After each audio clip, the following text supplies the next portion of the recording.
All right, welcome back. Well, Alfred, we, skipped one or two stories when we were talking about Mauricio Pochettino, so I guess we just go straight to it, Alfred. Let's really talk about Germany. I'm excited here. I'm very sure the viewers will understand why. Manuel Neuer is back now, and the Barcelona keeper Marc-Andre ter Stegen is doing so well. And I'm very sure that the German handler, that's Joachim Low, is going to be spoiled for choices. It's going to be a very difficult decision. But Oliver Bierhoff, one of the assistants, seemed to be tilting in Neuer's direction. It's part of the fact that Neuer has not been in action since last year. He's been out for a while, September. Out for a while. But then again, you look at it, it's a good position to be in, having two world-class goalkeepers. Because in my opinion, Marc-Andre ter Stegen has really, really improved. It can go two ways. One, if you bring a Neuer that's just coming back from injury, perhaps maybe lacking in match fitness, and anything goes wrong, you can always go back to. Ter Stegen will feel that, hey, I've done enough in the absence of this guy. To be number one. To be number one. So if you don't find me good enough, despite all I've done, and I had to wait for somebody to come out of injury without match fitness, complete. Hey, next time you call him to come in, you'll probably frown at you. It might just kill team spirit. So it depends. I think it's something that internally they can work on. But I'm sure that what Neuer has been able to do for the German national team setup, whether Real Madrid national team, we know what he can do. Yes. But whether he's in that position, whether he has enough match fitness to really be at the World Cup is another situation altogether. Or maybe you just want to... Well, in your opinion, do you think they're missing anything if Ter Stegen is number one? No, I don't think they're missing anything. I don't think they're missing anything because Ter Stegen has really shown that he can be trusted. He can...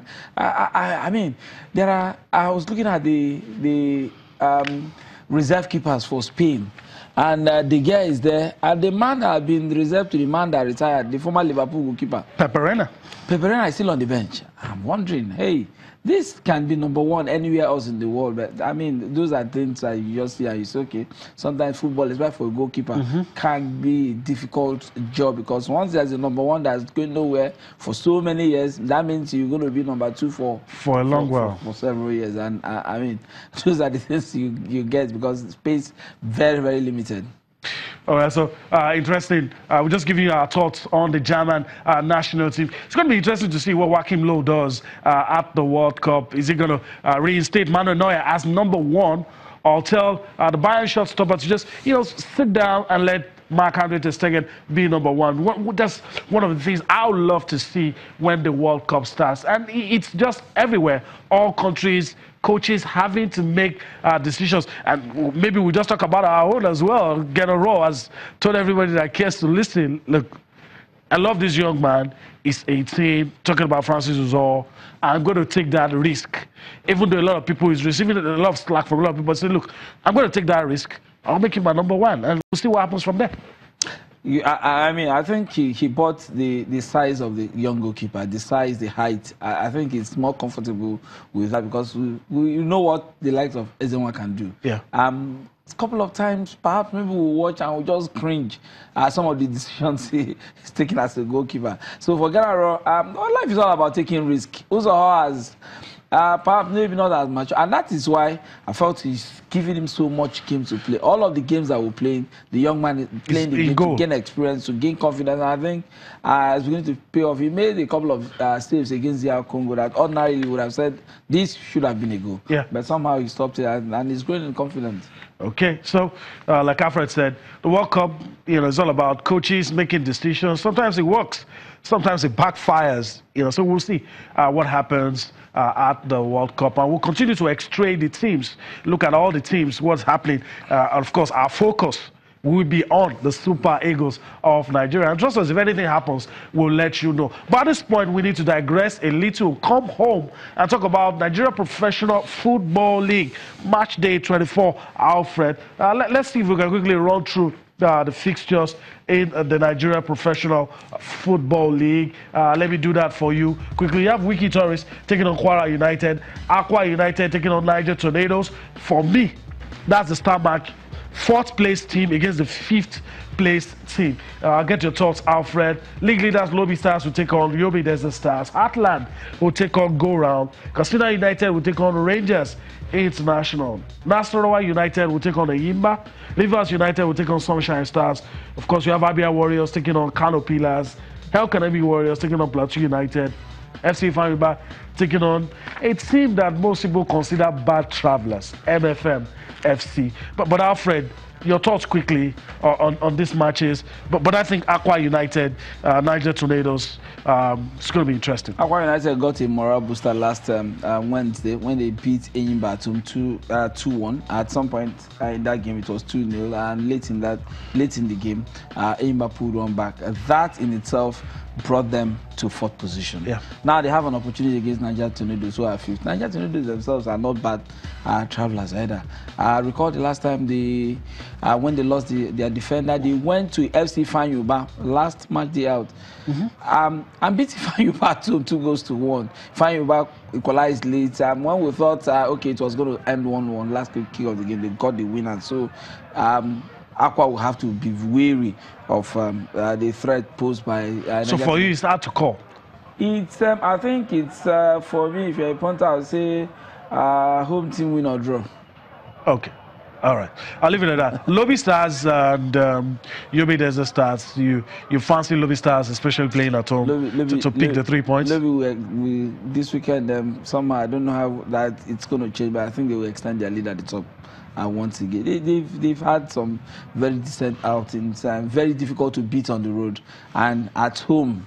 Yes, some people want to say, yeah, some of the calls and the rest of it, but at home they've been a very, very formidable team this season. I think Ogbede is really working with that team. I saw them play MFM in Lagos, a decent team, beat MFM on the night, and so for me, they're looking like the team of the season. Is their title to lose. As it stands, it's their title to lose because they are in a very good position. Played some of decent result, beat Rangers on road, won on road against MFM. You know, so for them, even with 14 matches to go, you're still confident that Lobby? No, I think that's why I say it's their title to lose. Okay, it's for some bad performances and they'll be in trouble. Yes, they have the advantage now of looking on how to really guide this vehicle, you know, guide it home. Decent results at home, a couple of draws on the road, and they are good to go. Let's talk about MFM quickly. Taking on FC Ifeanyiuba. You know, the coach gets angry when you start saying some of the things, but I guess our expectations were high. I guess for us, you know, Lagos fans, having football back in Lagos, you'd always want the Lagos team to do well. But I guess the expectations of the fans and the ambition of the club do not tally at this point. Measured against the performance of last season, I think it's a bit high. If you look at the personnel they have, are they still the same? Some of the players have moved on. Ogunya has moved to Lobby Stars. Some other players have taken a walk. The players they expect to come in to really strengthen this team. They're no longer on the continent, and so that team spirit that really brought them this far. But yes, they might be bad travelers, but somehow they've been able to, you know, hold their own at home. Except for Abia Warriors, I think Abia Warriors got maximum points again, and Lobby Stars also got points of them. So it's something that they'll have to work on. They are not safe. They are really not safe. They really have to. But if you look at Ifeanyiuba itself, they drop points at home, so they'll just fancy their chance. All right, let's go a step down now, Alfred, and quickly take a look. We'll have to run through this quickly. Nigerian National League. Let's take a look at the matches and, you know, talk us through what to expect over the weekend when these matches are being played in Division A1, A2, Division B1, B2. If we can quickly get that across. But some very interesting matches. Akwa Starlets to take on Bendel Insurance. There seems to be some sort of rejuvenation for Bendel Insurance, and a lot of people are hopeful that they might just be back. It's a tough fight. It's a tough fight. The Bendel Insurance 3SC.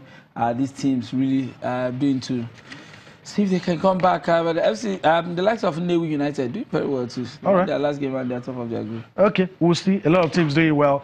We'll see how far they can go. All right, let's take a quick time out. When we return from that time out, Babatunde Ogushiku will join us, and of course, it's going to be chess all the way.